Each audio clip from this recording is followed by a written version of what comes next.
nothing would be worse than declaring victory before the victory is won. That would be the greatest loss of all. Therefore, the next 2 weeks and during this period, it's very important that everyone strongly follow the guidelines. We will be extending our guidelines to April 30th to slow the spread. President Trump gave a White House briefing on Sunday, pushing back social distancing guidelines to April 30th. Yeah, he says modeling shows the peak of the coronavirus outbreak will hit in about 2 weeks. He adds that he hopes the country will be in a state of recovery by June. Officials also spoke at the briefing, saying the decision to extend social distancing was a wise one. Yes, we feel that the mitigation that we're doing right now is having an effect. It's very difficult to quantitate it because you have two dynamic things going on at the same time. You have the virus going up and you have the mitigation trying to push it down. But the decision to but to extend this mitigation process until the end of April, I think was a wise and prudent decision. Some other areas are depending on their local government to give further guidelines and directions in each state. New York City Mayor Bill de Blasio says New York City only has enough medical supplies to last through the end of this week. He says a travel advisory is the least of his concerns compared to a severe lack of ventilators and personal protective equipment. But other than that concern, a travel advisory isn't something I'm going to fixate on. I want to know where we're going to get the ventilators and the PPEs and the doctors and the nurses to save lives here in New York that would be lost otherwise, because that's the standard to me.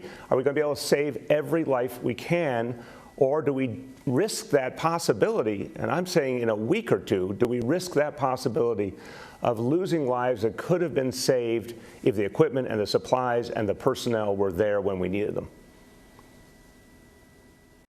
Sunday, New York City reached 30,000 confirmed coronavirus cases, a fourth of the United States combined cases.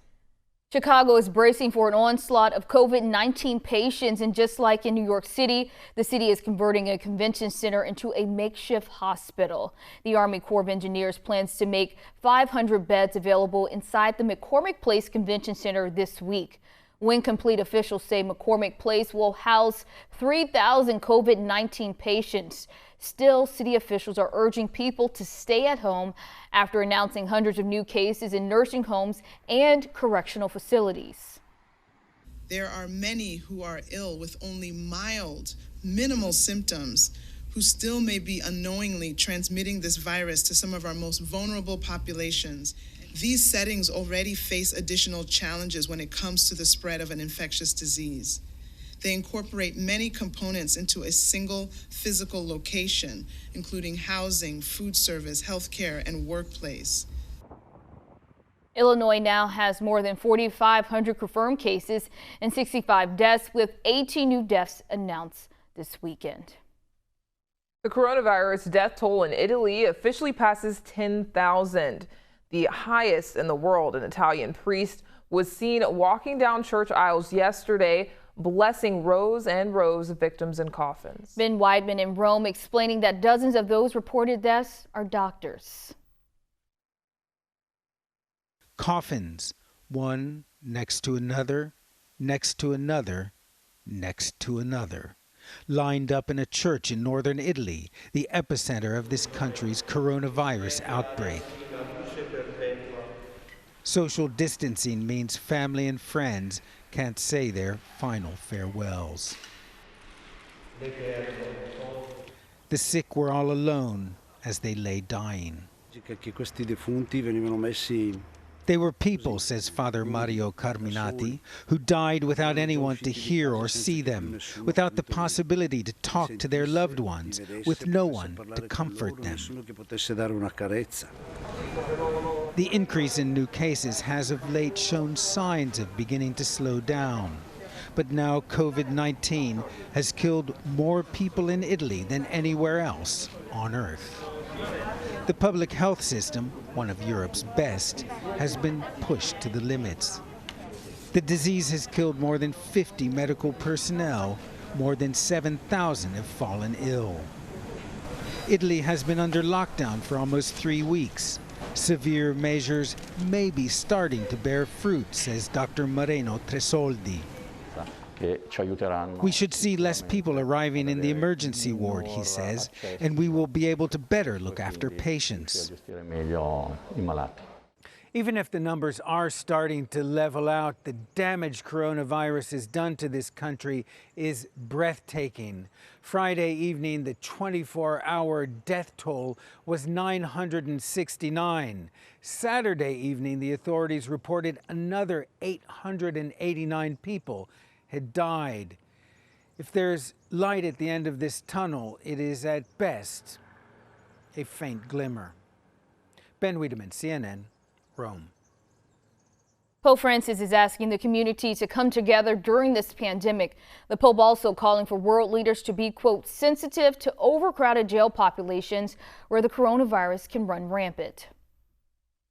A Tokyo-bound Lion Air flight crashed Sunday while taking off from the international airport in Manila, Philippines. And here's what we know. According to reports, the plane was functioning as a medevac flight carrying crew, a medic, and a patient and his or her partner. All 8 passengers on board were killed. 6 of the passengers were Filipino. There was also 1 American and 1 Canadian on board. The Manila International Airport Authority confirmed the crash and announced its continued investigation into the cause of this crash. North Korea has launched its 6th projectile in less than a month. The country says it successfully test-fired a, quote, super-large multiple rocket launcher Sunday morning into the sea off the coast of Japan. North Korea already has carried out a series of weapons tests this year, but it's especially ramped up the past month. Last year, leader Kim Jong-un warned the U.S. that it had until the end of 2019 to restart stalled denuclearization talks. When that deadline passed without any change, Kim warned the country would bolster its nuclear deterrent and pledged to show off a new strategic weapon in the future.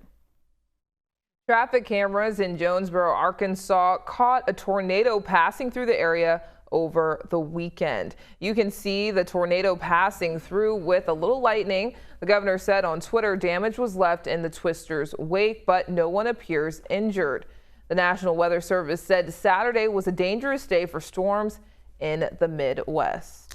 And the saving thing that all the buildings, of course, were damaged, but people were quarantined because of COVID-19, right. So we had no reports of deaths or major injuries across that area. So there you go. We have a chance for severe weather across the Midwest today. Let's take a look at that tower cam. We're starting first into the northeast, into Philadelphia land. Temperatures into the upper 40s. A lot of cloud cover. Still monitoring that low that's spinning off to the north of you. You can see Erie, you're also into the upper 40s. Your rain chances will be with you today, as well as some wind. So if you're traveling right along Interstate 80, just hold on to those cars and trucks because of the wind is going to be gusting a little bit around 20, even some gusts around 30 miles per hour. So let's take a look right now what's happening into the northeast. And you see that low that's spinning, bringing that rainfall, at least right now, to the northeast of Erie, extending into Buffalo. Some cloud cover as you make your way toward D.C. to stand to the south of New York City. Meanwhile, the visibilities are improving just a tad into D.C. at 6 miles and 7 miles into Philadelphia. Meanwhile, into the Midwest, of course, we have the cloud cover association of that low that's pushing away, and then cloud cover down toward the south with that storm system that's getting its act together across the middle of the country. Still some rain showers from about Alabama, Mississippi into around Arkansas, and then we see that in the south central states. And this will be that area where we have that slight risk for today. You see right along 20, this will be from East Texas all the way over toward Louisiana, and then another bullseye that'll be up toward Texas, Panhandle into Oklahoma. Potential for some heavy rainfall, damaging winds, small hail, and that threat for isolated tornadoes. We're going to stay weather aware, right? So temperatures right now out the door, we're 61 into Atlanta, 43 Chicago, and then you travel down toward Miami, 77 degrees. So we have that Great Lakes storm system that's spinning counterclockwise. At least the southern plains storm system, a threat for severe weather, and then we have another storm system across the western United States. Let's take a look at the precip totals across the northeast. adding up just a tad, especially around the Great Lakes, but still less than an inch or so. And most of that snowfall with this storm system is going to stay well to the north of us. Not a lot of cold air with it into around Canada. And then you see, as we push into tomorrow, severe weather across the deep south, and we'll start to see those rainfall totals adding up during the next 24 to 48 hours, especially as you make your look towards southern Georgia into Alabama. So here we go, New York City, your 7-day forecast. We're going to drop into the 40s behind that front today, and then we have another front arriving for the weekend. Into D.C. and Baltimore, we're into the 50s tomorrow, and then another front as we push into the weekend. Atlanta, your 7-day forecast. Chance of rain tomorrow with that frontal system, and then temperatures warming back up into the 70s. Miami, nothing but sunshine, highs into the 80s. Then we cooled it back down to seasonable levels into the 70s behind that front. Of course, we'll keep you updated here on the blacknewschannel.com. So above average temperatures continue into Florida, back into the 90s again today, and then that threat for severe weather into the deep south as we travel toward tomorrow. All right. Thank you, Kevin. You're welcome. Next, officials warn that as the coronavirus outbreak continues to spread, you and your family should come up with an emergency plan. We'll give you some tips. And the Golden Globes and the Emmys are changing their rules. We'll tell you how next. You're watching BNC Morning.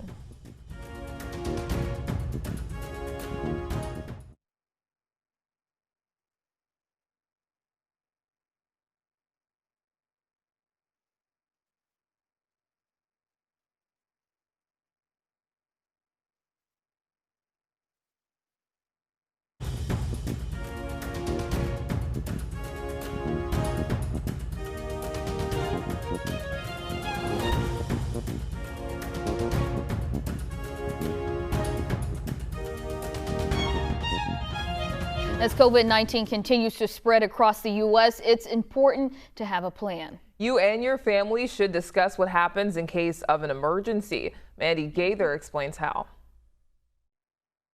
As states across the country continue to deal with this global pandemic, the Centers for Disease Control and Prevention say having a plan before COVID-19 affects your community is a good idea. They suggest creating a household plan of action, talk to relatives and friends to discuss the needs of each person if they're affected by the novel coronavirus. Plan ways to care for those who are older. Early evidence seems to show older adults are more likely to get severely sick with COVID-19. Get to know your neighbors, talk to them about emergency planning, and stay in touch. If your neighborhood has a website or social media page, it's a great way to maintain access to information and resources from those who live near you. Create a list of local organizations that you can contact in case you need healthcare services, support, or resources. Come up with an emergency contact list of family, friends, neighbors, healthcare providers, and more. The more you plan, the better prepared you'll be. It's also important to already be doing the basic 5 steps to stop the spread. And that includes washing your hands, cover your nose and mouth when you sneeze or cough, avoid touching your face, practice social distancing by staying 6 feet away from others, and if you are sick, stay home. This story is for Lauren. The World Health Organization is encouraging people to play their way through the pandemic with video games. There we go. She's been doing it for a while. U.S. Ambassador Ray Chambers, he tweeted his support for this social way of social distancing using the hashtag #PlayApartTogether. The recommendation is significant due to the organization's past classification of video game addictions as an official mental health disorder, but Big Fish Games, Amazon App Store, Twitch, and YouTube Gaming are among several U.S. game companies that are joining the movement by providing free games. We have nothing else to do. I mean, that's true, and I was been playing video games all weekend. Yes, you have. All right, next in your entertainment news, Prince Harry and Meghan Markle, they're responding to President Trump. Find out what they had to say about the president's tweet concerning their security here in the United States. We'll be right back.